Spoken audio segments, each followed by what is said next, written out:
Hey, crypto nerds. I wanted to point out a couple different places where you can follow me because I'm starting some new things. By the way, thank you for watching. I'm almost up to about 1,500 people, which I know is nothing, but that's okay. If you do like this, please do hit likes. If you like the content I put out, I appreciate it. I understand that helps push it out through the algorithm. Leave comments on the content as well, because as I've said before, I'm not doing this from a place of I'm telling you I know everything. No, I'm basically trying to say, here's a topic. Maybe it's a couple DeFi coins. Here's what I found about them. If you happen to know something more that I didn't point out, please put it in the comments. And a couple of you have been doing that all the time. It's extremely helpful because we can learn as a community. That being said, two things I wanted to show here. I started posting on Twitter. It's @longest. I'll put a link down below. I've actually had this account since 2007. I used it in the past for various businesses. I wiped everything out not too long ago. So pretty much all it has now is my crypto content. And I'm putting up episodes and other things. I've got an interesting graphic down here I put together, which I'll show you related to Bongo, which is on the Hedera chain. But take a look at that. Really appreciate it if you follow that content. I'm going to start posting there if it makes sense, because I can put out things more quickly. Can't make constant videos all day long. But this is Classroom. It's called School, Skool. I was looking at various things, ways to communicate and how I could be most useful to myself and others. I put together the school community because what's interesting is if you look here when you start, they've got categories. So what I've done, here's how I'm using it. Two ways. One, I'm making a thread and have been doing this for every crypto that I review.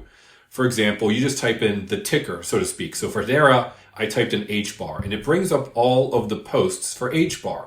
They don't look like there's much, but when you click one, there's an entire thread.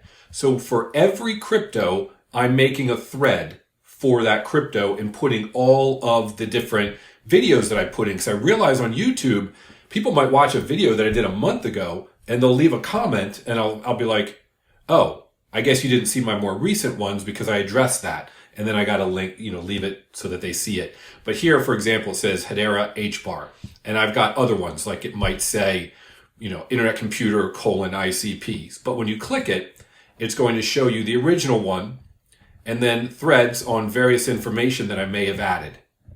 When I do post videos, sometimes I record them and post them a day or two later. I can link them here, so they'll show up here before anywhere else. Then for each one, I'm creating threads. For example, Hedera HBAR projects or Internet Computer ICP projects.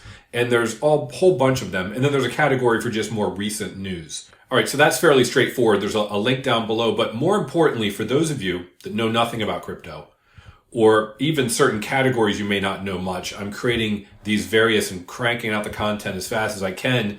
These are cool because it's called Classroom. And you can see it says 0%. So I can put multiple episodes within these. And a lot of this I'm not going to be posting on YouTube because if it's a teaching type class, you kind of need to go through them in order. But for example, how to put crypto in your IRA. Some of you may not care. Some of you may. As you know, with IRAs, you need to make sure you do it properly. I've got two things in here right now. An original how to put crypto in your IRA. Then one I did recently specifically to iTrust Capital. So you can go through these various ones, whether it be Coinbase tutorials. So you get the idea. There'll be all sorts of tutorials on here. And if you're in the community and you're looking for something specific, let me know and I'll make more. How do you use Coinbase? How do you use Coinbase One? How do you save on fees? How do you use MetaMask? How do you use this? How do you use that? Whatever it may be, I go through it. And even basics, I'm going to be putting up some teaching things on what is a centralized exchange? What is a decentralized exchange? How does it work? Then things as simple as if you're new to crypto, Bitcoin. Do you want to buy it in an ETF? What are the advantages and disadvantages? Do you want to get it on an exchange? What are the advantages and disadvantages? You want to put it in a wallet? What are the advantages and disadvantages? What can you do with it if you own it versus it's sitting somewhere else versus someone else owns it and you just have a share of that fund? Things like that. Okay, you get the idea. So that was the Classroom. And then I'm also going to put up some videos because let me give you an example here. Bonzo. This was a video I put out recently, and it was regarding Bonzo, and I didn't want to make it too complicated, but Bonzo, as you know, is for borrowing and lending. But first, they had to put in a certain amount of money before they could hit a threshold to provide borrowing and lending. They're working on it. It's not out yet. You can't buy the Bonzo token yet. It hasn't been introduced. But you can supply liquidity. That's what helped them make their threshold. By supplying the liquidity, you earn points. Those points will be redeemable for Bonzo in the future. So if you want to be sure to get some of that, you're going to try to earn some points. That's what I showed how to do that. Then I didn't want to make it too complicated. So I put down here, if you're interested, here's a link. This to a YouTube video that's actually not public. So it doesn't show on my page. You're only going to find it through this link. And I originally just posted it in the classroom, but I thought I'm going to put it here so whoever watches this video, for those of you that subscribe and see my stuff, here's one that if you click this link, it's the only way you can view it. But what it shows you is a way to double dip. I'll just say real quickly, you take your, for example, HBAR, you go to Stater Labs, you supply it, you stake it. You earn a return of around 4%, whatever the going rate is, it can change. They give you HBAR X back. You go over to Bonzo, you take the HBAR X, you supply it, and you earn points. In a way, you're double dipping. You're earning rewards on your HBAR in percentage and you're a yield, and then you're over on Bonzo and you're actually earning points. So I didn't put that all in here because I never know at what level people are at, but there's a link down below. Some of these things I'm going to be putting in school, some won't be. All right. So what I like about Twitter is that I'm able to put out shows, episodes, and any other content I want to put out there or information, and you're going to find things here that I might find useful. It's very easy to get on Twitter and go down a rabbit hole. As you probably know, in these days, we have information overload. There's almost too much information. That's why I try to break it down into various coins and then coins within industries. And I make shows on a specific coin, and then I make a show on the industry and the coins within that industry so you can see how it relates to competitors. And actually, sometimes within just 3 months, I'll give you 2 examples of things that changed greatly. XRP. XRP, as we all know, has taken off. I'm not a big believer that it's taking off because of cross-border payments. It's been doing it for 12 years. They won't tell anyone how much they do it, but they do and push it for other things like a digital currency, a store of value. But then recently what they came out with, and I did an episode about this, was they said, hey, in 2025, we're working on some things. So essentially we're going to now compete with all the other layer ones. We're going to take a change of direction, so to speak. You're going to be able to run smart contracts, and they're going to have an EVM. So now you can run dApps and other things. Brilliant. That's a big change from just 3 months ago today. So they're making a shift change as to the value that XRP provides. And it's looking to compete more with an Ethereum when it comes to dApps in an EVM. Okay. And that just happened in a couple months. So things change fast. So by focusing on a group of coins, I'm able to just keep doing updates to them because it's important you follow them, I believe.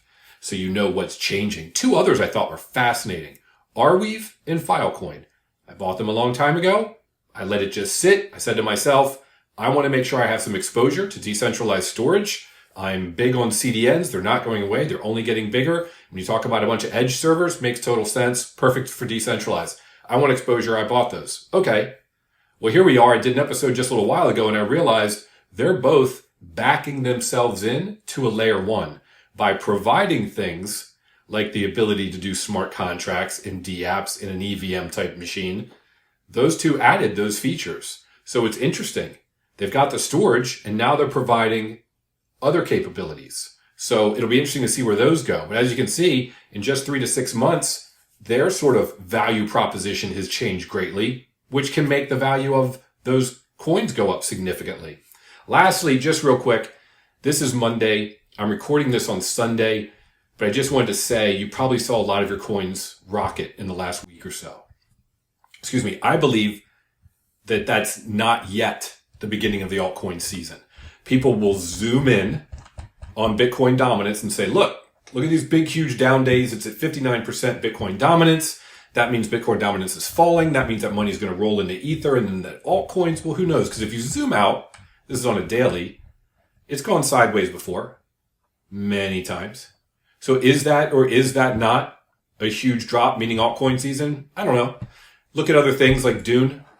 Dune is basically saying this is one of the highest Bitcoin peaks it's had. It's only had one other that matched it or even got close to it, and that was back in 21.